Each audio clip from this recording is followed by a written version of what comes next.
Hello everyone, and this is Cholera bringing you Game 2 of Flash vs. Rumble in the World Cyber Games round of 16. Not in the World Cyber Games, the World Cyber Game Korean qualifiers.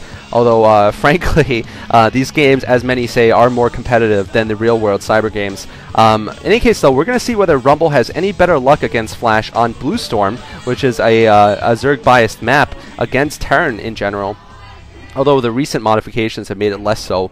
But anyway, we're going to see Rumble here spawning in white at the 7 o'clock location, and we're going to see Flash in blue at the 3 o'clock location. I'm sorry, at the 1 o'clock location. And I'm going to be wondering if Flash is going to do something outside of the ordinary on this map, Blue Storm. He could be going for some kind of quick cheese just to possibly end the series for him early on, and I'll be on the lookout for that. On the other hand, Rumble could be going for some kind of crazy rush, although I sort of doubt that because Flash is generally prepared for rushes from Zerg players at least.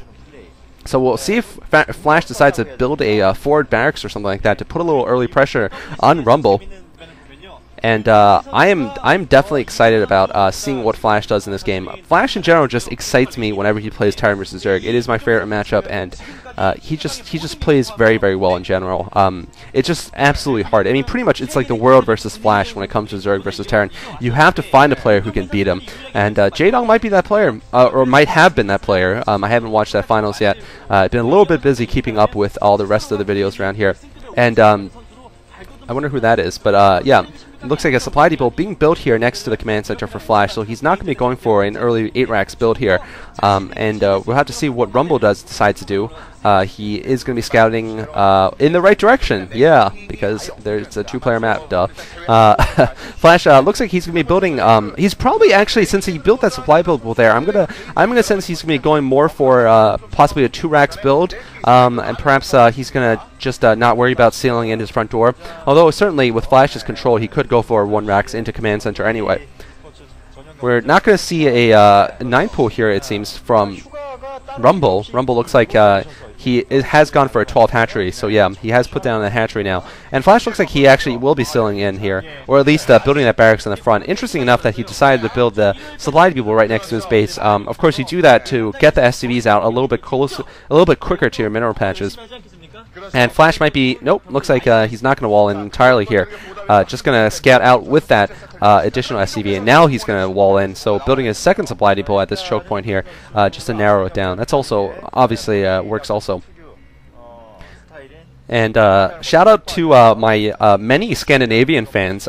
It seems that there's just so many StarCraft fans from Scandinavia. Fiery Spirit from Norway, shout out to you, and thank you for your kind offer of a donation. Velocifer, shout out to you from Velocifer in Stockholm. He's a 18-year-old poker player who's made a whole lot more money in poker than I ever have. So very impressive there. Yeah, it seems like there's actually a little bit of a connection between a lot of these adult StarCraft viewers and poker players. I think I've talked to a couple online who actually did play poker. So if you have, you know, and you were watching this video, let me know.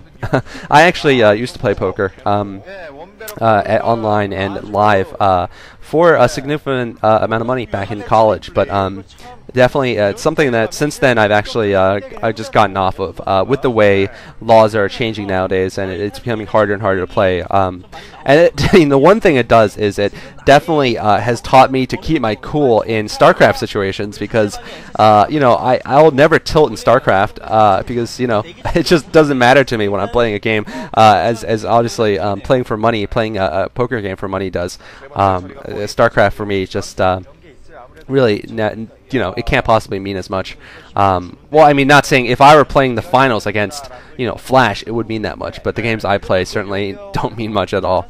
And so it definitely helps me keep my cool in a lot of situations like that. Flash now going for this 1 racks into command center, now putting down the 2nd racks inside his base too, now going for that transfer. So a pretty standard opening here from Flash, now putting down his academy, and we're just going to see how Rumble can deal with this standard opening. Flash has not harassed Rumble. He's allowed Rumble to go for whatever Rumble has wanted to do, and we'll see how Rumble deals with it. Interesting enough, an early evolution chamber from Rumble, so putting that early evolution chamber to get that get that Carapace upgrade even before going for a Lair. This is interesting. It's definitely a variation of Zerg versus Terran play. I don't think it's a bad one. It does lend me to think that Rumble wants to play a long game. He doesn't want to build that many units early on. He wants to get the upgrades so he can compete with Flash towards the mid and late game. And he is going to get that Carapace, I guess, very, very soon. Much sooner than usual. We'll see if he decides to go for Lurkers once again, although I think on this map, Mulisks are pretty much what you have to go for, given how easy it is to go for that Mulisk to harass behind the mineral lines, and how difficult it is to walk around with Lurkers. So Flash now putting down his third Rax, upgrading Stim probably, and we'll see if he decides to put a little pressure on Rumble here at his front door. He's sending out these Marines, and I'm just wondering how many times Flash has done this in practice. I mean, he's just working like clockwork here, and the problem is if you play standard against Flash, he is just a machine. He is like a clockwork orange. No, that's a terrible metaphor, but he will just roll on, and if you just let him get what he wants and play his game, he will just almost inevitably win the game, because he is just absolutely precise on his timing, and looks like he is going to be going for that standard timing push, getting that scan down. He's going to see that there are 2 Sunkens up. I think they're going to be able to hold for now, but actually there's okay, there are a number of Zerglings, so perhaps Rumble is trying to tease Flash into rushing him. By the way, he is going for this Lurker build once again, definitely out of the ordinary. Maybe he's a reincarnation of me when I play, because I always go for Lurkers against Terran, but the only reason I do that is because I have terrible Mulisk control, so I think Rumble probably has better Mulisk control than me, so it's interesting that he's choosing to go Lurkers on Blue Storm. Anyway though, we are going to see whether Flash will rush in here. He does have just about enough forces to break those Sunkens, although I think he would probably lose the forces once the Zerglings swarm him. Will he go for it though? This could cost Flash a good amount though if he decides to go for it. Looks like he's just using that Marine to take a peek there. And I think Rumble definitely has enough. And Rumble actually running through the narrow choke there. I don't know if Flash knows his large Zergling force is going to come from